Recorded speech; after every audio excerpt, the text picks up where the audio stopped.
Okay, last lecture के अंदर हम लोगों ने ये रिलेशनल ऑपरेटर्स देखे थे, ठीक है, जिसमें दो ऑपरेंड्स थे और उनके ऊपर ये एक्शंस पे कंपैरिजन ऑपरेशंस परफॉर्म हो रहे थे, ठीक है। आज हम देखने वाले हैं लॉजिकल ऑपरेटर्स एंड और वो जनरल से ऑपरेटर्स हैं, हम नॉर्मली भी डिफरेंट सब्जेक्ट्स के अंदर यूज़ करते हैं। और सिर्फ इसमें हमने ये चेक करना होता है, दो ही ऑपरेंड्स होते हैं, ऑपरेटर के जो सिंबल्स हैं वो इस तरह के, एंड ऑपरेटर के ये सिंबल है और ऑपरेटर के लिए ये वाला सिंबल है, ठीक है।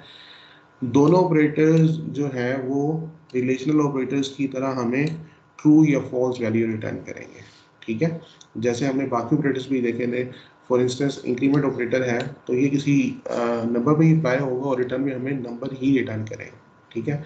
इसी तरह हमने अरिथमेटिक ऑपरेटर्स देखे थे, प्लस माइनस डिवाइड मल्टीप्लिकेशन वगैरह, तो वो भी नंबर्स पे अप्लाई होते थे और हमें रिटर्न में नंबर ही रिटर्न करते थे, ठीक है।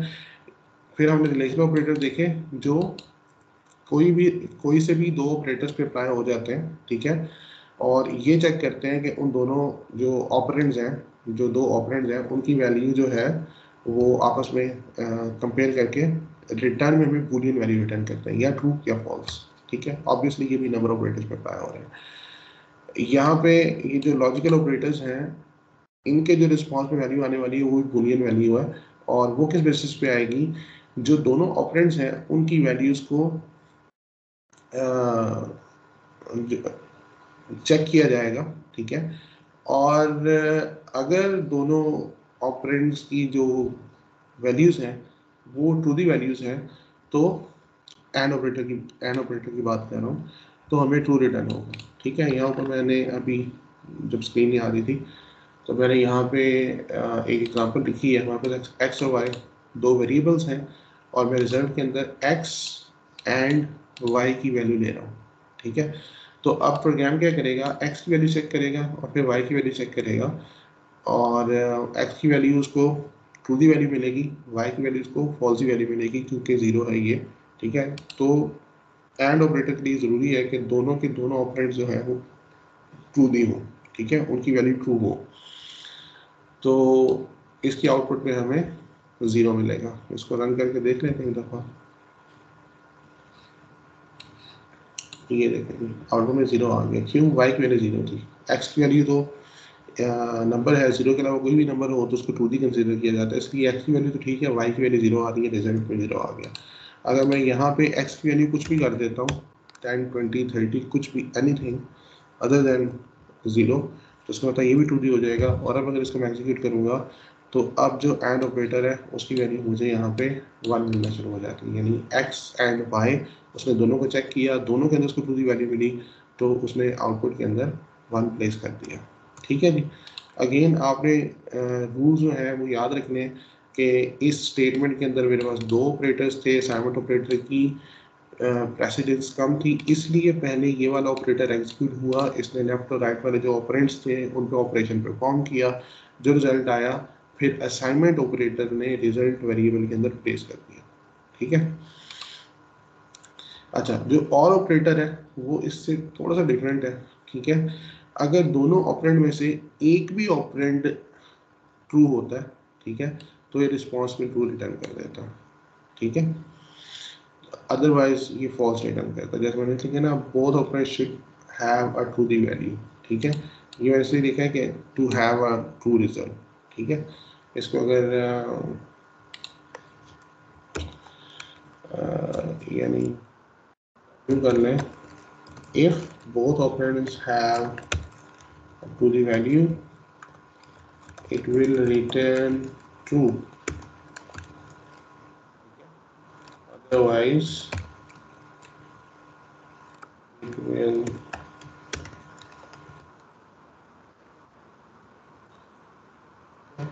इसी स्टेटमेंट को कॉपी करता हूँ और यहाँ पे लिखता हूँ if both की बजाय any of the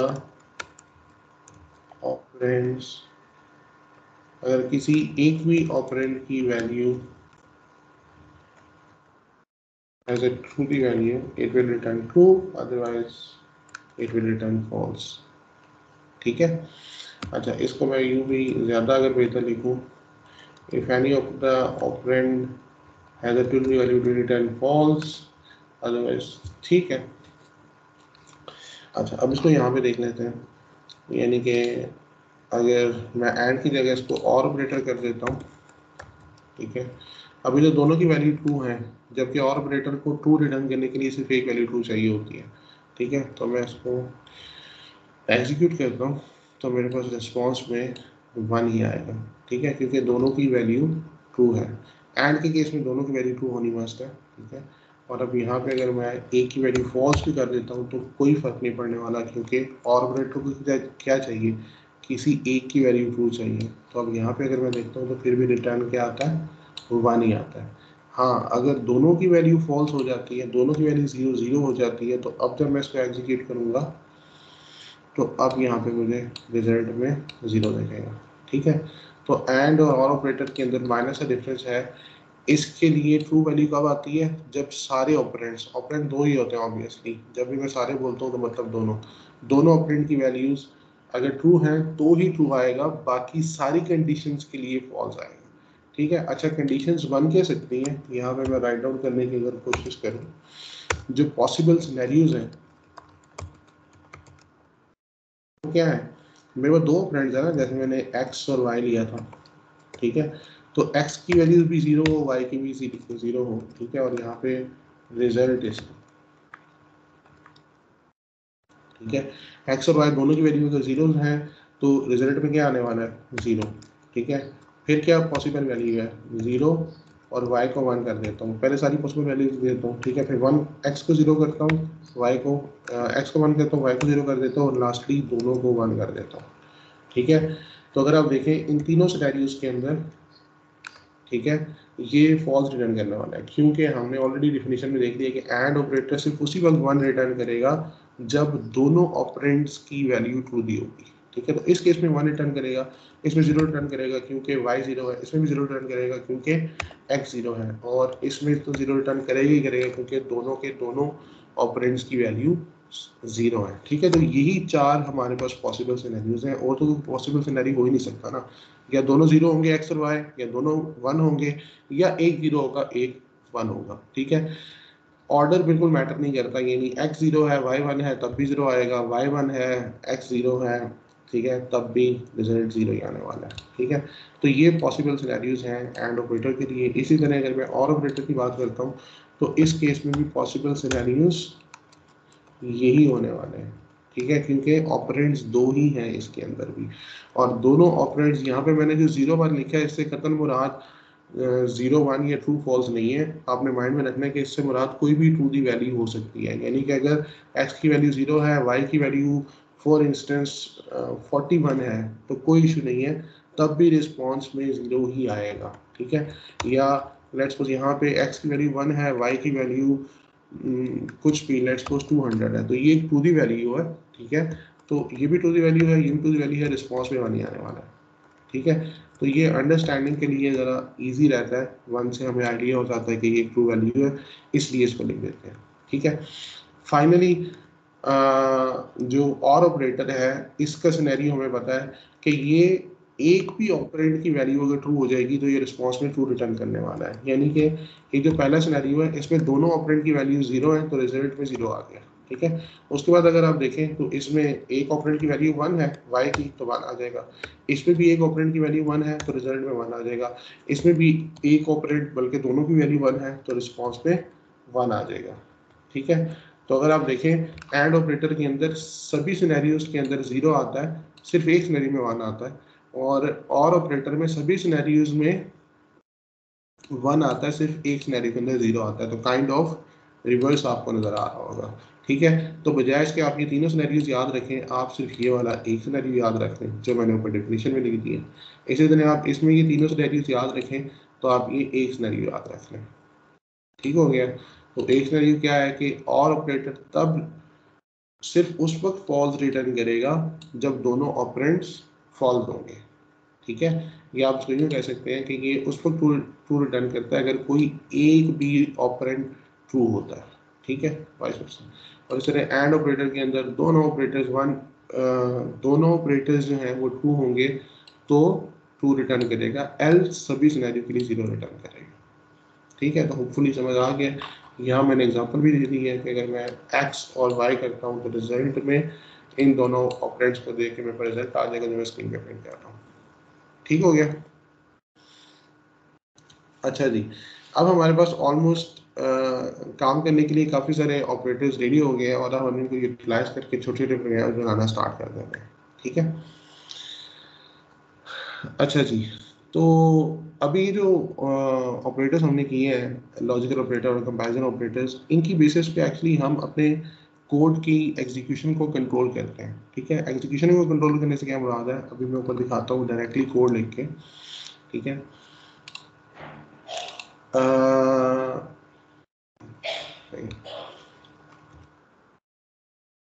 मैं खत्म करता हूँ। ठीक है, 2 वेरिएबल्स बने रहे, कुछ नहीं है।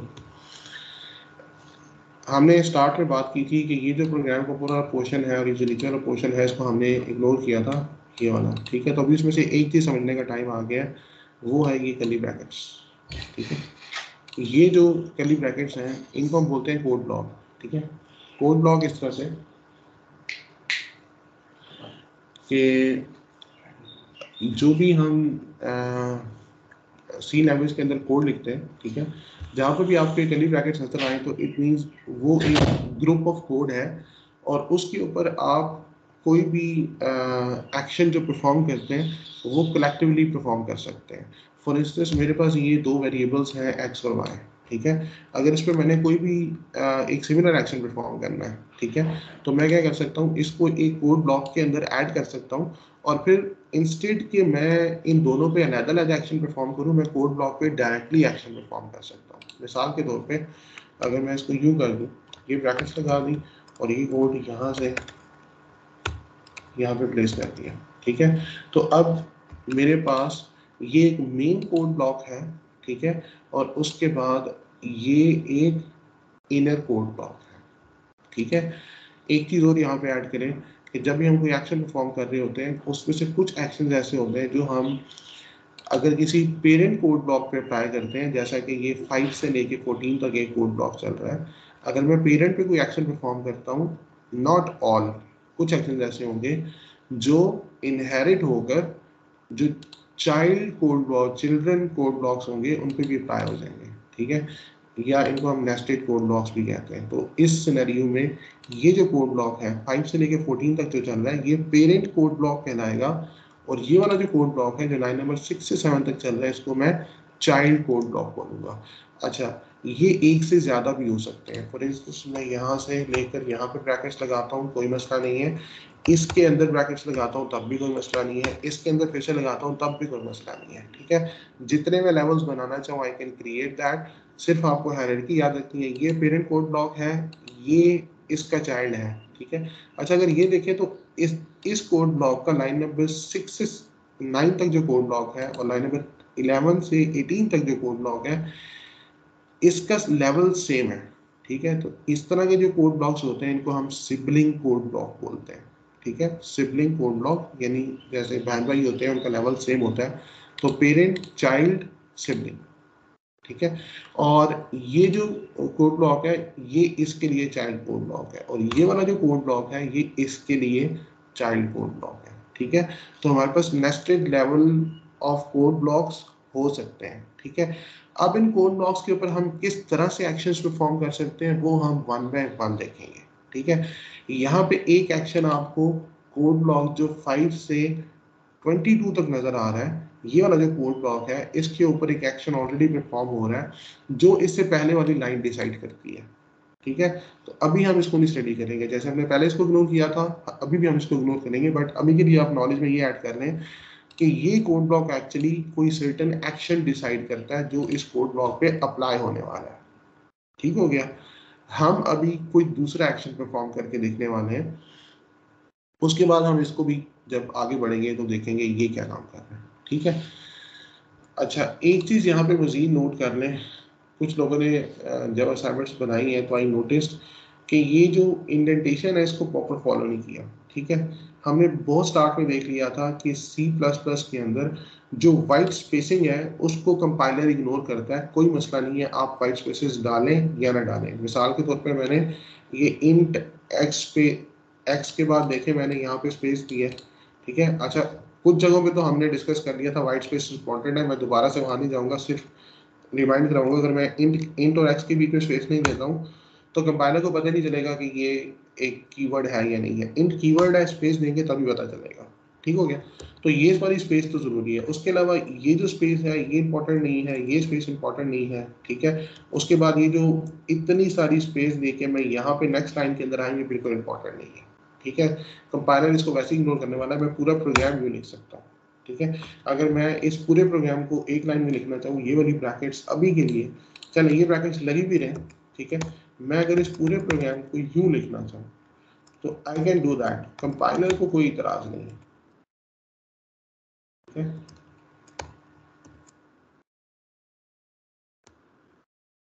और इसको भी मैं यूं कर लूँ, ये नहीं, कंपाइलर को बिल्कुल कोई मसला नहीं है, कंपाइलर इज वेरी स्मार्ट। ठीक है। वो तो मशीन है भाई। ठीक है। उसको कोई प्रॉब्लम नहीं है। तो वाइट स्पेसिंग हम क्यों दे रहे हैं? अपने कोड की रीडेबिलिटी को बेहतर बनाने के लिए। ठीक है। तो उसमें एक बहुत इंपॉर्टेंट रोल जब आप कोड ब्लॉक्स के साथ काम करते हैं वो प्ले करता है, जिसे हम कहते हैं इंडेंटेशन। ठीक है। अभी मैं दिखाता हूँ कैसे काम करती है। सारा कोड ही रिमूव कर देता हूँ, कोई मसला नहीं है। ये कर्ली ब्रैकेट्स थी। ठीक है। अगर आप देखें, मैं जब यहाँ पे, अभी आप नोटिस कीजिएगा, मैं कर्ली ब्रैकेट ऐड करता हूँ जब, ठीक है, और एंटर की प्रेस करता हूँ तो ये जो कर्सर है यहाँ की बजाय यहाँ पे ऑटोमेटिकली आ गया। ठीक है। Because that is the right place to code. ठीक है। तो जब भी आप कोड ब्लॉक क्रिएट करते हैं तो सिर्फ अपनी रीडेबिलिटी के लिए, इसका कंपाइलर से कोई लेना देना नहीं है, सी प्लस प्लस की फंक्शनैलिटी से कोई लेना देना नहीं है, सिर्फ अपनी ह्यूमन रीडेबिलिटी को इम्प्रूव करने के लिए हम क्या करते हैं कि किसी भी कोड ब्लॉक के अंदर जब हमने कोड लिखना होता है तो हम स्टार्ट में थोड़ी सी स्पेस ऐड कर देते हैं। ठीक है। ये जो स्पेस होती है तो वो इंडेंट बोलते हैं। ठीक है। और ये जो प्रोसेस है इसको इंडेंटेशन बोलते हैं। ठीक है। तो लेट सपोज मैं यहाँ पे कोई कोड लिखने वाला हूँ तो मैं यूं करके लेट सपोज एक वेरिएबल एक्स बनाने वाला हूँ तो मैं ऐसा क्रिएट करूंगा। तो भी आप देखिए, आपको क्लियरली आइडिया हो रहा है कि ये वाला कोड इसके अंदर है। ठीक है। अदरवाइज अगर मैं इसको यूं लिख दूंगा तो it will work as well, लेकिन आपको यहाँ से आइडिया नहीं हो रहा क्योंकि ये दोनों अब सेम लेवल पे खड़े हैं। ठीक है। वो जो पेरेंट चाइल्ड वाला भी मैंने कॉन्सेप्ट बताया था, वो भी आप देखेंगे कि इंडेंटेशन से ज़्यादा बेहतर आइडिया होगा कि ये उसका चाइल्ड है, अदरवाइज तो समझ नहीं आएगी। तो अभी आप देखें, ये भी बिल्कुल स्टार्ट से ब्रैकेट स्टार्ट हो रही है, ये स्टार्ट से एंड हो रही है। ठीक है। ये भी स्टार्ट से स्टार्ट हो रहा है, तो पता नहीं चल रहा कि ये उसके अंदर है। तो जैसे ही मैं इसको टैप करता हूँ तो क्लियरली आइडिया होता है कि ये वाली लाइन इस कोड ब्लॉक के अंदर है। ठीक है। अब सपोज करें यहाँ से दूसरा कोड ब्लॉक स्टार्ट हो गया, तो अब देखें चूंकि ये ब्रैकेट्स जो है वो यहाँ से मैंने इनको इंडेंट किया हुआ है, इसलिए क्लियरली आइडिया हो रहा है कि ये वाला कोड ब्लॉक इसका चाइल्ड ब्लॉक है। ठीक है। अदरवाइज अगर मैं इसको यूं कर देता हूँ, ठीक है, तो ठीक है, शायद मैं अंडरस्टैंड कर लूंगा if I am very good in reading. ठीक है। और ऑब्जर्वेशन, तो तभी चलेगा, कंपाइलर को तो कोई मसला नहीं है, टेक्निकली ये कोई एरर नहीं है। लेकिन to write a good code मैं इसको यूँ रखूँगा। ठीक है। इसी तरह इसके अंदर अगर कोई और, अब इसके अंदर मैंने कोड लिखना है या मजीद कोई कोड ब्लॉक बनाना है या कोड ब्लॉक नहीं भी बनाना, इसके अंदर मैं एक variable x y int y declare करना चाहता हूँ, तब भी मैं उसको यहाँ से इक्वल इंडेंट करूँगा। इंडेंट करने के लिए आपके पास कीबोर्ड पे टैब की होती है, आप टैब प्रेस करते हैं तो वो 3 स्पेसेस या 4 स्पेसेस आगे चला जाता है डिपेंडिंग ऑन द सेटिंग्स। यहाँ से आप टॉप पे जाके कहीं से टूल्स के अंदर आपको कुछ मिल जाएगा, ये एडिटर ऑप्शन वगैरह, यहाँ से आप सेट भी कर सकते हैं कि जब मैं टैब प्रेस करूँ तो कितनी स्पेस आनी चाहिए। ठीक है। अच्छा, इसी तरह अगर मैं इसके अंदर मजीद कोड ब्लॉक ऐड कर रहा हूँ, ठीक है, तो इस तरह से कर सकता हूँ उसको इंडेंट करके। और जब भी आप इंडेंट करके कोड लिख रहे हो तो राइटर की प्रेस करते हैं तो ये जो सॉफ्टवेयर है, एडिटर जिसे हम कहते हैं, ठीक है, ये आपको ऑटोमेटिकली राइट प्लेस पे ले जाता है। ठीक है। अब देखिए, अगर मैं यहाँ पे हूँ ना और यहाँ पे मैं एंटर करता हूँ, ठीक है, तो मुझे यहाँ पे लेके आया है, तो मुझे एक स्टेप आगे नहीं लेके गया क्योंकि ये वाला जो कोड है वो इसके इक्वलेंट है। ठीक है। ये वाला कोड इस कोड ब्लॉक का पार्ट है, इसका इस कोड ब्लॉक से कोई लेन देना नहीं है। ठीक हो गया। अच्छा, कोड ब्लॉक का हमें आइडिया हो गया और ये पता चल गया कि कोड ब्लॉक के ऊपर मैं कोई एक्शन परफॉर्म कर सकता हूँ। ठीक है। तो जो पहला एक्शन आज हम परफॉर्म करने वाले हैं, कोड ब्लॉक्स की और भी बहुत सारी प्रॉपर्टीज हम पढ़ेंगे और भी बहुत सारे एक्शंस पढ़ेंगे जो हम कोड ब्लॉक पे अप्लाई करेंगे। पहला जो आज हम करने वाले हैं उसे हम बोलते हैं कंडीशनल एक्शंस। ठीक है। अगर हम चाहते हैं कि हमारी कुछ set of command, set of statements एक या एक से ज्यादा कंडीशनली एग्जीक्यूट हो, ठीक है, एग्जीक्यूट से मुराद रन हो, ठीक है, मैं चाहता हूं ये सिर्फ इस पर्टिकुलर कंडीशन में रन हो, तो हम उसको एक कोड ब्लॉक में ऐड करते हैं और उस कोड ब्लॉक के ऊपर एक स्पेशल स्टेटमेंट लगा देते हैं जो बताती है कि ये कंडीशनल कोड ब्लॉक है, ठीक है। अब आप सपोज मैं प्रोग्राम बनाता हूँ x equals 10,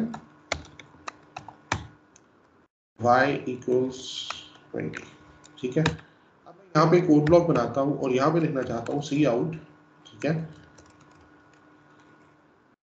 x is greater than y लिखना चाहता हूँ मैं, ठीक है। मैं सिंपली यूँ लिख देता हूँ x is greater than y, ठीक है। अब आपको पता है ये वाली जो स्टेटमेंट है जो मैंने कोड ब्लॉक के अंदर पहले ही लिख दी है, ठीक है, या अगर मैं बाद में भी लिखूं, मैंने पहले ही लिख दी है। अब ये स्टेटमेंट कब एग्जीक्यूट होनी चाहिए?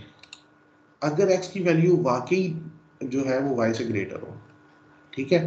तो यहाँ पे आप देखें x की वैल्यू तो 10 है, y की वैल्यू 20 है, तो x की वैल्यू तो y से ग्रेटर है ही नहीं। तो इट इज पॉसिबल कि ये जो वैल्यू है वो ग्रेटर ना भी हो, क्योंकि वैल्यूज तो यहाँ से मैं चेंज भी कर सकता हूँ, ठीक है। अब ये जो कोड ब्लॉक है ना, मैं इसको कंडीशनली एग्जीक्यूट करना चाहता हूँ कि भाई सिर्फ तभी एग्जीक्यूट होना जब x की वैल्यू y से ग्रेटर हो, अदरवाइज एग्जीक्यूट नहीं होना, ठीक है। तो इसके लिए मुझे अब कंडीशन चाहिए, तो कंडीशन के लिए मेरे पास सिंपल सी एक और स्टेटमेंट है, ठीक है। जैसे हमारे पास इंट एक कीवर्ड है, ठीक है, जैसे हमारे पास हमने डाटा टाइप्स जितनी देखी है, CHAR कीवर्ड था, ठीक है। जब भी मैं CHR लिखता हूँ तो इसका मतलब है इसके बाद मैं वेरिएबल डिक्लेयर करने वाला हूँ, ठीक है।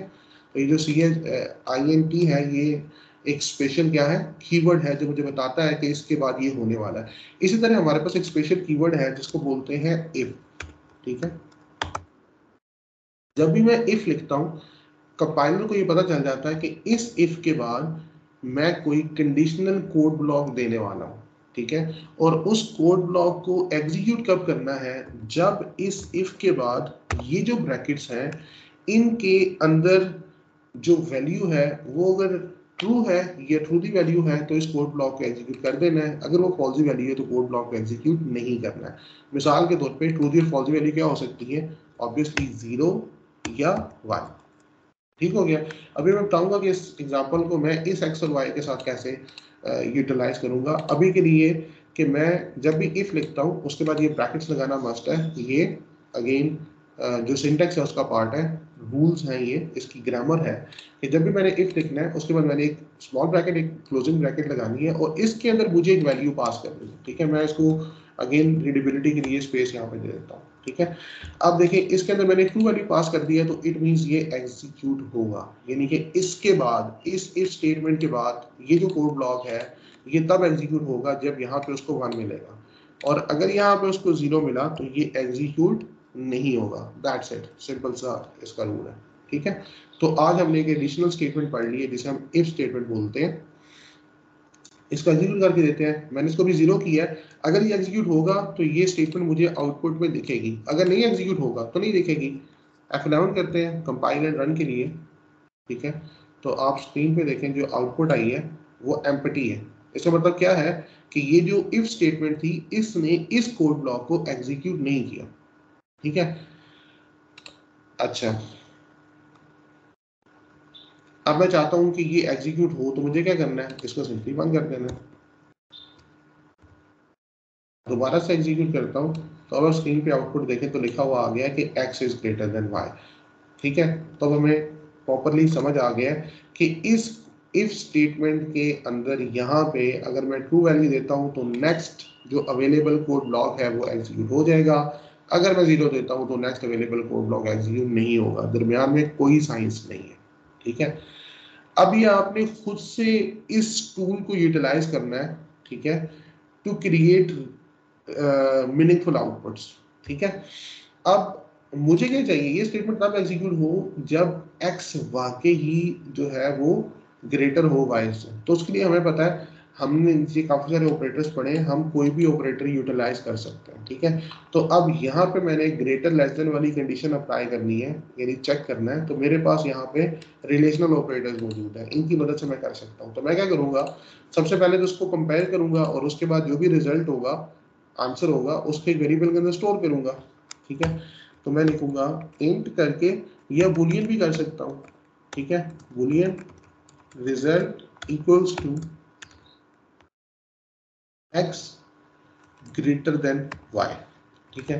अब अगेन आपको पता है ये स्टेटमेंट कैसे एग्जीक्यूट होनी है, ये x और y को कंपेयर करेगा, जो भी रिजल्ट आएगा, ठीक है। अब वो रिजल्ट या 0 आने वाला है या 1 आने वाला है, इसके अलावा तीसरा कोई रिजल्ट नहीं आने वाला, वो उसको रिजल्ट वेरिएबल के अंदर स्टोर कर देगा, ठीक है। तो इसका मतलब है कि मैं इस इफ के अंदर instead of placing this 1 directly, अगर मैं इस रिजल्ट को लिख दूं, ठीक है, तो क्या होगा, वो इस रिजल्ट के अंदर से वैल्यू ले लेगा, ठीक है। तो अब ये एक चीज हमारी नॉलेज में और ऐड हो गई है कि ये जो इफ स्टेटमेंट है, इसके अंदर हम डायरेक्टली कोई स्टैटिक वैल्यू भी दे सकते हैं, नंबर 2 इसके अंदर हम कोई वेरिएबल भी पास कर सकते हैं, ठीक है। तो यहाँ पे मैं जो वेरिएबल लिखूंगा, ये उसकी वैल्यू की बेस पे डिसीजन करेगा कि नेक्स्ट कोड ब्लॉक चलना है या नहीं, और अगर यहाँ पे मैं कोई वैल्यू डायरेक्टली लिख देता हूँ तो उसकी बेसिस पे भी ये डिसीजन ले लेगा, ठीक है। अच्छा, अब इसको हम एग्जीक्यूट करते हैं F11 करके, ठीक है। अब ये देखें रिजल्ट के अंदर क्या आया है, एम्पटी, यानी कि ये लाइन एग्जीक्यूट नहीं हुई है। और क्यों एग्जीक्यूट नहीं हुई है, क्योंकि x जो है वो 10 था, y 20 था, तो x लेस देन y है, ग्रेटर देन y नहीं है। तो x ग्रेटर देन y वाला जो ऑपरेटर है, लॉजिकल ऑपरेटर, इसने हमें क्या रिटर्न किया, 0। असाइनमेंट ऑपरेटर ने 0 उठा के रिजल्ट में रख दिया, तो रिजल्ट के अंदर वैल्यू पड़ी है 0, ठीक है। तो जब इफ को हमने वेरिएबल जो दिया जिसके अंदर 0 पड़ा था, तो उसने देखा कि 0 पड़ा है, तो भाई ठीक है, नेक्स्ट जो कोड ब्लॉक है उसको एग्जीक्यूट नहीं करना, उसने एग्जीक्यूट नहीं किया, खत्म, ठीक हो गया। तो अब मैं यहाँ पे x जो है वो वाकई ग्रेटर कर देता हूँ, इसकी वैल्यू 30 कर देता हूँ। अब उसको दोबारा से एग्जीक्यूट करता हूँ, ठीक है। तो मुझे पता चला कि उसने स्टेटमेंट एग्जीक्यूट कर दी है, क्योंकि अब जब x 30 था तो x ग्रेटर देन y, जब कंपैरिजन ऑपरेटर एग्जीक्यूट हुआ उसने 1 रिटर्न किया, रिजल्ट के अंदर 1 आया, इफ को रिजल्ट पास किया हुआ है, इफ को 1 मिला, उसने नेक्स्ट कोड ब्लॉक एग्जीक्यूट कर दिया, ठीक है। तो इस तरह से हमने टेक्निकली जो एक बेसिक स्टेटमेंट थी हमारे पास उसकी वजह से हमने स्क्रीन पे एक मीनिंगफुल आउटपुट प्रिंट आउट करा, ठीक है। अच्छा, अब ये जो हमने इफ स्टेटमेंट स्टडी की है, इसकी जो चीज़ें हमने स्टडी की है वो हम यहाँ पे सिर्फ अपने जो है ना मेमोरी के लिए लिख देते हैं, ठीक है। इफ जो स्टेटमेंट है क्या काम करती है, ठीक है, इसको यहाँ पे हम राइट डाउन करते हैं। तो नंबर 1 ये क्या करती है, इसको एक, ये जो हम यहाँ पे वैल्यू दे रहे होते हैं, ठीक है, इसको अभी के लिए मैं आर्गुमेंट बोल देता हूँ, ठीक है। अभी के लिए आप समझिए कि इसको, ये जो वैल्यू हम यहाँ पे देते हैं, इसको हम आर्गुमेंट बोल देते हैं, ठीक है। तो मैं बोलता हूँ ये स्टेटमेंट जो है सबसे पहले क्या करती है, टेक्स एन आर्गुमेंट, ठीक है, एक आर्गुमेंट लेती है, ठीक है। इसको हम एक आर्गुमेंट देते हैं और हमें पता है आर्गुमेंट बी बूलियन वैल्यू, ठीक है, ये बूलियन वैल्यू होनी चाहिए, या इसको मैं, क्योंकि बूलियन के अलावा भी हम इसको ट्रू दी फॉल्स वैल्यू दे सकते हैं, फॉल्स वैल्यू होनी चाहिए, ठीक है। executes the code block available very next to it if, जैसा कि इसके नाम से जायदा है कि ये नेक्स्ट अवेलेबल कोड ब्लॉक को एग्जीक्यूट करेगी कब, जब if the argument has a true value, ठीक है, जब आर्गुमेंट जो है वो एक ट्रू दी वैल्यू होगा, ठीक है। अब यहाँ पे एक चीज और हमने स्टडी की है कि जो आर्गुमेंट है वो कैसा हो सकता है। Argument can be a static value.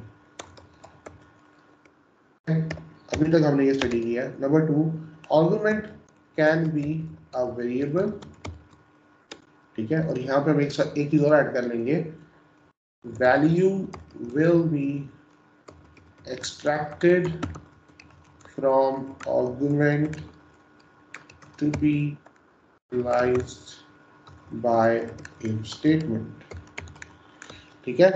यानी कि ये जो आर्गुमेंट है, हम स्टैटिक वैल्यू देंगे तो उससे तो वो डायरेक्टली डिसीजन कर लेगा ना कि वो 0 है 1 है, तो नेक्स्ट कोड ब्लॉक एग्जीक्यूट करना है या नहीं। लेकिन अगर ये आर्गुमेंट हम एक वेरिएबल पास कर देंगे तो वो पहले के काम करेगा, उस वेरिएबल के अंदर से जाके वैल्यू निकाल के लाएगा, क्योंकि उसको तो वैल्यू चाहिए। इस स्टेटमेंट में क्या चाहिए?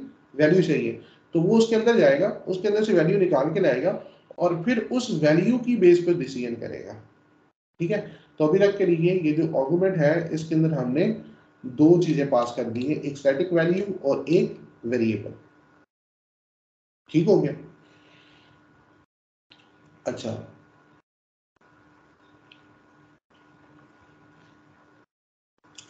अब हम यहाँ पे डिफरेंट प्रोग्राम्स ट्राई करेंगे, ठीक है, और इस जिससे हम इस स्टेटमेंट को मजीद इसकी यूजेबिलिटी देख सकेंगे, किन किन सिनेरियोज में हम इस स्टेटमेंट को यूज कर सकते हैं, ठीक है। तो बाकी इसके कुछ ये जो आर्गुमेंट्स हैं, इसमें हम कुछ मजीद भी चीज़ें पास कर सकते हैं, वो हम नेक्स्ट इंशाल्लाह सेशन में देखने वाले हैं, ठीक है। Thank you.